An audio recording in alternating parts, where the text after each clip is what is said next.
Assalamualaikum warahmatullahi wabarakatuh.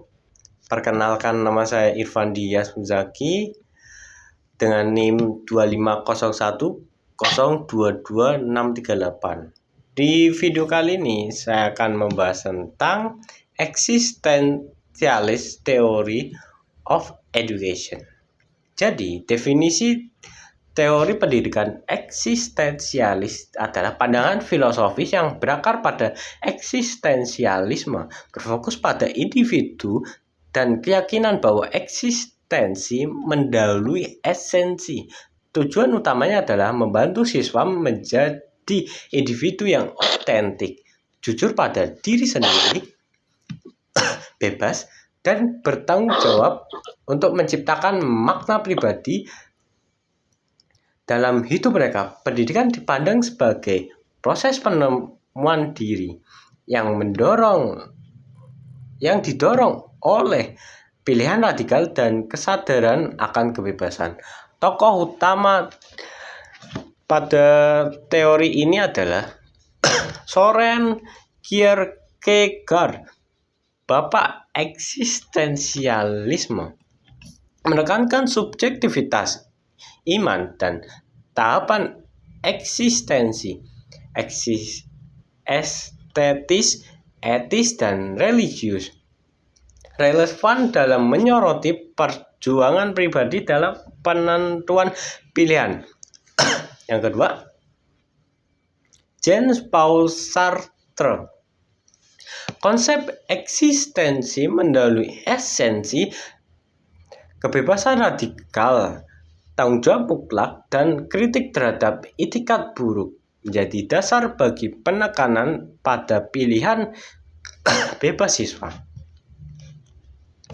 Konsep inti kebebasan radikal: manusia sepenuhnya bebas untuk memilih tanpa adanya kodrat atau tujuan yang telah ditentukan. Siswa harus diberikan otonomi dan pilihan kurikuler. Tanggung jawab: setiap pilihan yang dibuat individu tidak hanya memengaruhi dirinya, tetapi juga menciptakan nilai-nilai bagi semua orang. Siswa harus memahami konsekuensi moral dan pribadi dari keputusan akademis dan sosial mereka. Keotentikan: hidup dengan jujur dan sadar akan kebebasan dan tanggung jawab, menolak untuk lari dari pilihan. Mendorong siswa untuk menjadi diri sendiri, bukan hanya menyesuaikan diri dengan harapan eksternal. Kecemasan: perasaan yang timbul dari kesadaran akan tanggung jawab dan kebebasan yang mutlak. Pendidikan harus menciptakan lingkungan di mana siswa dapat menghadapi ketidakpastian dan kecemasan dengan refleksi. Subjektivitas: kebenaran dan makna ditemukan melalui pengalaman dan interpretasi pribadi. Pengetahuan harus diinternalisasi dan relevan dengan kehidupan pribadi siswa. Contoh penerapan nyata.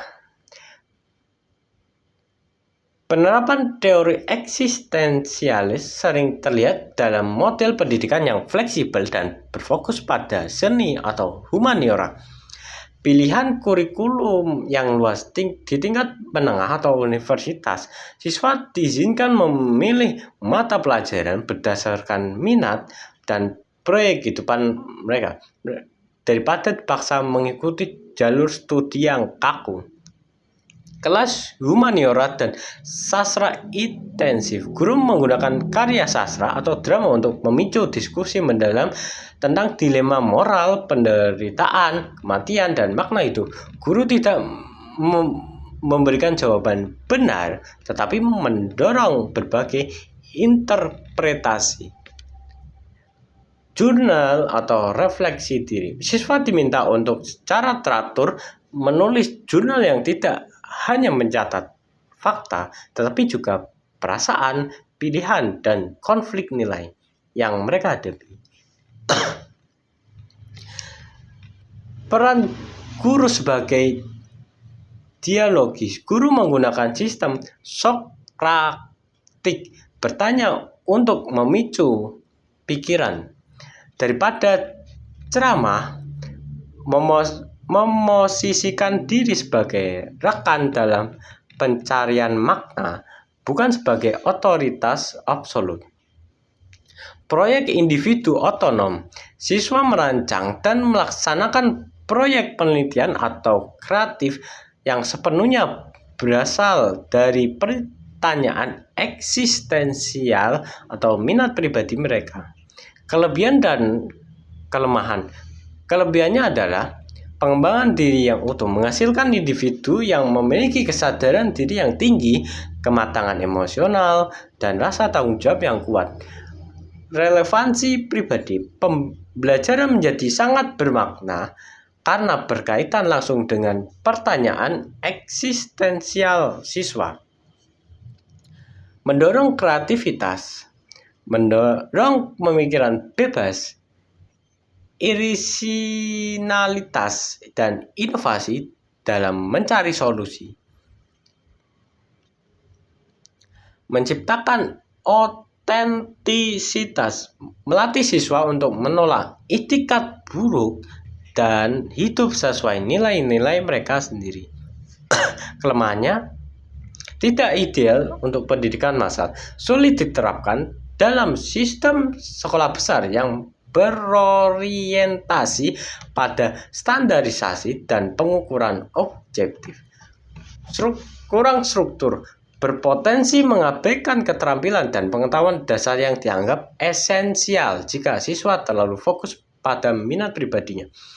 Kecemasan berlebihan, penekanan terus-menerus pada kebebasan dan tanggung jawab mutlak dapat menimbulkan kecemasan atau tekanan berlebihan pada siswa, terutama pada usia muda.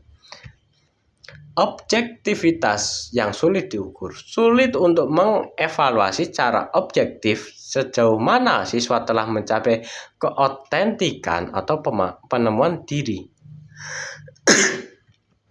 Saran untuk mengintegrasi prinsip-prinsip ini tanpa mengorbankan struktur, strategi berikut dapat digunakan. Integrasi ke dalam kurikulum existing. Membentuk komunitas belajar dialogal. Waktu refleksi terstruktur. Penilaian kualitatif.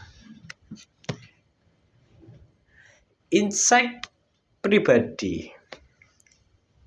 Teori eksistensialis berfungsi sebagai penyeimbang yang kuat terhadap obsesi modern pada hasil dan pengukuran. Di tengah dunia yang semakin terprogram dan terstandarisasi, teori ini mengingatkan kita bahwa tujuan tertinggi pendidikan adalah menghasilkan manusia, bukan hanya sumber daya manusia. Penerapan terbaiknya bukanlah mengganti seluruh kurikulum, tetapi mengubah sikap mindset para pendidik, melihat setiap siswa sebagai proyek yang sedang berlangsung, yang membutuhkan kebebasan, bukan batasan, untuk mencapai potensi otentiknya. Sekian penjelasan dari saya. Mohon maaf kalau ada salah kata. Terima kasih. Wassalamualaikum warahmatullahi wabarakatuh.